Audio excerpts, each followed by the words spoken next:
Estoy tan contenta de presentarles our house band, Amandina. Some pocos años here, our dogs are getting hot.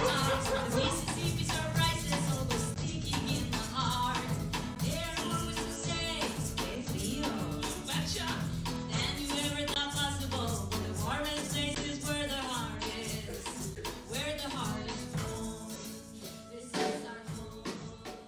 Hi and welcome back to Heritage Choir. I'm really excited about today's episode because I'm joined by Justiniano, who is an incredible creative mind and the leader of Teatro del Pueblo, a theater community based in West St. Paul that you're going to get to hear all about today. I'm really excited about this because I've worked with Teatro on a show, and when I walked in, I felt like I was home. It was this beautiful bilingual space. It was funny. It was creative. It was the kind of theater environment where everyone's like, wait, what if we did this? And someone's like, yeah, let's do it, which is where I think creativity really thrives. So I hope that you'll enjoy this episode with our special guest, Teatro del Pueblo. Al, welcome. I'm so glad you're here. Can you introduce yourself and tell me about your role in Teatro del Pueblo? Oh, yes, and thank you for having me. My name is Alberto Justiniano. Most people know me by Al, like the song, Paul Simon song, Call Me Al. I'm the Artistic Director of Teatro del Pueblo and the Executive Director. I'm an artist, filmmaker, playwright, and theater director, playwright. So I'm really excited. I am thrilled to be in your show. So Teatro del Pueblo is a theater company. Can you tell me more about what kind of work you do and how you started? You have a very interesting origin story. Oh, yes, indeed. Well, Teatro del Pueblo is a Latinx theater. We serve our community through the performing arts, and we try to use and leverage the theater to give employment to artists as well as to educate the community and the Latinx community, but also the broader community. And our vision is really to be a portal into Latin America. So we try to be that liaison between people who are interested in Latin America and the culture through performing arts. So I'm really excited. And how did we start? Oh, that's a good question. Well, it's been many, many moons, to tell you the truth, when we started. I, for one, my undergraduate degree is in mathematics, and I graduated yeah. And don't ask me anything about arithmetic or mathematics. That was many years ago. So I used to do Schrodinger's equation and separable differential equations and all these theoretical science formulas. But what happened was that the company I used to work with used to do lab tests for patents for material patents for materials that were used for products from AT&T, General Motors. They would send those to be tested, and we would test them for molecular density as well as torque and a bunch of other parameters. And that company that I used to work with went under, and I was unemployed, and I became a courier, and then I became a dishwasher. I did all sorts of things in that time. And I graduated from college, and then in the process of finding myself and trying to figure out what I wanted to do in life, then a couple of actors approached me, and they kept on complaining about the challenges they had of getting the type of roles that they wanted. They were Latino actors, and they were trying to figure it out, and trying to help them. I say, oh, why don't you start your own thing, create a structure? And so one thing led to another, and they asked me to help out. So not knowing anything and being introduced into the arts gradually, I started learning, and with them we set up a system and an infrastructure. We were working out of our houses, and then gradually we got a space, and we got our 501(c) designation. And then we began doing work, and gradually I learned and became an artist myself, and art spoke to me. And then one thing led to another, and it's been many years now. The two artists that started teatro moved on in their lives to other things, and I kept on. And the times that I've wanted to leave, it's been hard, because it's a very different lifestyle than technology. Um, and yeah, yeah. Now I'm an artist, and scared to death of technology. So let's continue there because I know that teatro, I mean, has been in the West Side for a long time. It is rooted in the community. What are the kinds of stories or narratives that you feel the most drawn to? Are they stories that you find come from events in the community or in our country that you would devise theater around, or do you find yourself drawn to narratives that connect more specifically with Latino stories?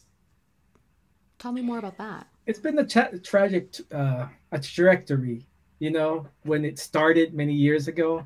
In our trajectory, we started with community events. So at the beginning, we didn't have any money or anything. So we would just do community events, small events. We would hire individual artists, and they would do their performances and perform in different venues.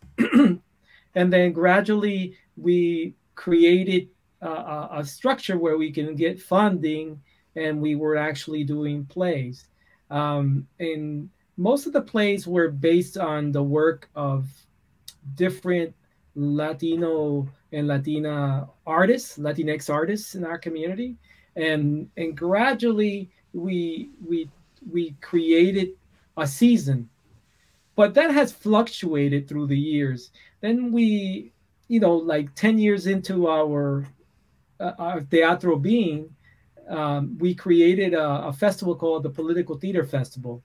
And in that festival, we created new pieces. There were short pieces that dealt with the issues that were prevalent, challenges to our community at that time.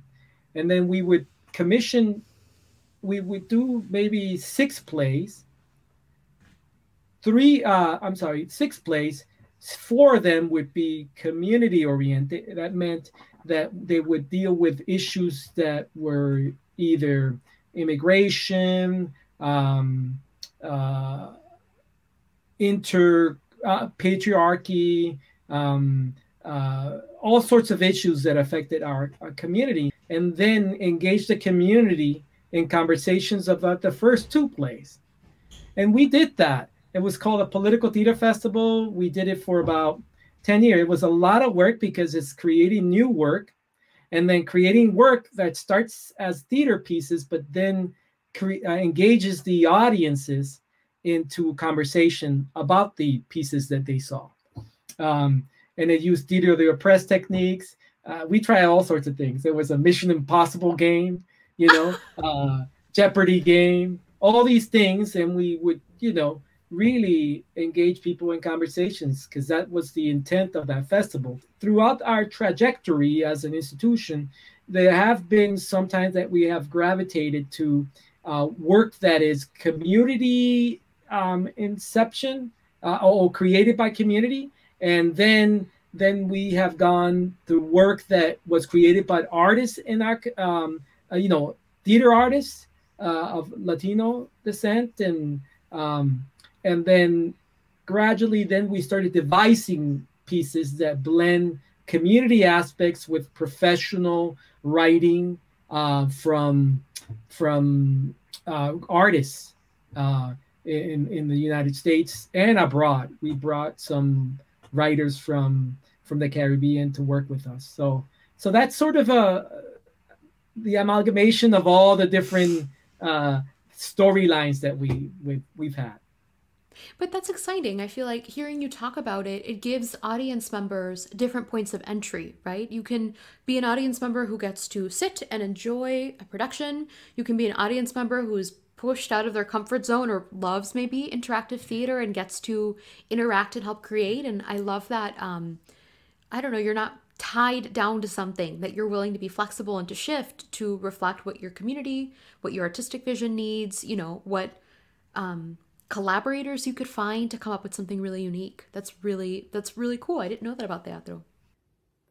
Hola, my name is Maria Isabel Gonzalez, and I have been a performer with Teatro del Pueblo for about 11 years now, and it has been a fantastic ride. Más que todo por la variedad de contenido, la variedad de estilos, la variedad de todo que ofrece el teatro, la compañía de teatro, y la gente con la que uno trabaja ha sido muy, muy espectacular. Bueno, this video is about what drives my art and what I want audiences to take away from my performances. So that is one of the reasons why I joined Teatro del Pueblo, because I was looking for a theater company that was a political theater company, que no solamente hacía teatro por entretener, sino que también el contenido de las obras de teatro fuera algo que produjera, you know, that ignited some curiosity. And that is one of the questions, the answers to the first question, which is what drives my art, is curiosity. So curiosity is very important to my work, because I want people to leave the theater with questions, because curiosity tends to be so powerful that when you ask yourself so many questions, you tend to become more self-aware, y se puede desarrollar un poquito más fácil la empatía, la compasión, y poder ver el mundo por un lente que de pronto uno no experimentó durante su vida. Welcome to Coco's Barrio, where our dogs bark Spanish lullabies. The Mississippi surprise is always sneaking in the heart. There are more ways to say, "Que frío!" You betcha! Than you ever thought possible. But the warmest place is where the heart is. Where the heart is home. This is our home. Welcome to Coco's Barrio, where our gatos meow. For those of you new to Coco's Barrio, well, let me tell you what we are. Coco's Barrio is a variety show with a knack for parody and satire that speaks to the heart of the Latin American experience in the US. We mix a blend of music, interviews, and dramatic sketches which reflects the world as we see it. Music permeates every aspect of the show through songs, musical underscores, musical guests. Really, music is what makes the show tick. We met doing Coco's Barrio, and Yes. I thought it was the wackiest, most charming radio play. ¿Qué es Coco's Barrio? How did you come up with it, and who is Coco? The idea was to take a blueprint, a storyline, and put it in the hands of actors, directors, singers, and musicians, and then blend it all together. And 10 days or 11 days later, we would, have this piece that we present live to the audiences. Now we've taken those recordings and we created a podcast, and we're hoping to continue to do the podcast and then do videos of those, so we can expand our audience not only in Minnesota but nationally. So if you were going to look at it as a Venn diagram, we would have community issues, social change, pop culture, and music and stories from our community. All those together, and we would create this show. Hi everyone, my name is Silvia Pontaza, and what drives my art? As a Latina writer and storyteller and theater artist, I want to make sure that our voices are heard. As an immigrant, I am passionate to talk about the issues that affect my community. I consider that a great privilege, but also a gigantic responsibility, because there are voices that are hidden. For example, I have friends who have 3 jobs and they have no time to spend with their own familias, much less to go to a theater production.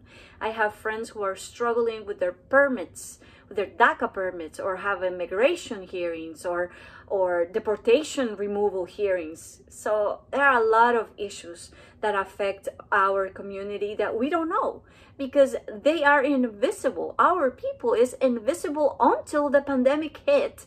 And we were able to see how much they contribute to our community, how much we need them. And they're struggling, and we need to know their stories so that we can advocate for them, and we need to know how we can help each other. So that is one of the reasons that I do what I do. And the other one is that I want art to be affordable. You know, as I said, a lot of people don't have time to go to the theater for many reasons. Maybe time, maybe transportation, maybe daycare. So why don't we bring art to them through a podcast, through radio production?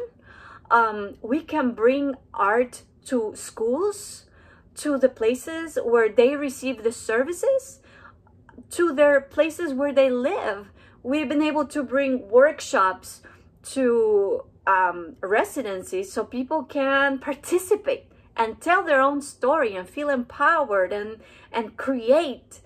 So that is my second reason. And that is why I love to partner with Teatro del Pueblo, because we've been able to do all that, and I hope we can continue working together for many more years. Thank you. So Al, if people want to learn more about Teatro del Pueblo, where can they do that? Well, they can visit our website, with pandemics and all that. www.teatrodelpueblo.org is the best way to connect. There is teatro information section there where you can put your email and you get our correspondence. Sign up for that. Our email, newsletter, and also check us out in the website. Since the pandemic, we're trying to redo our website to create, for it to be more friendly user, and hopefully, more pictures and more things as we, try to develop new work. Each episode of Heritage Choir ends with the Songshare. The Songshare is a chance for us to get to know some of the people that you've been hearing from and for them to share a piece of music that is impactful or that is meaningful to them. In the email, I said to them, you can sing, I'd love for you to sing, but you don't have to. And I think Al just self-identified as that. I won't sing for you, but I'll tell you about it. So Al, tell me, what's your song? What's the story?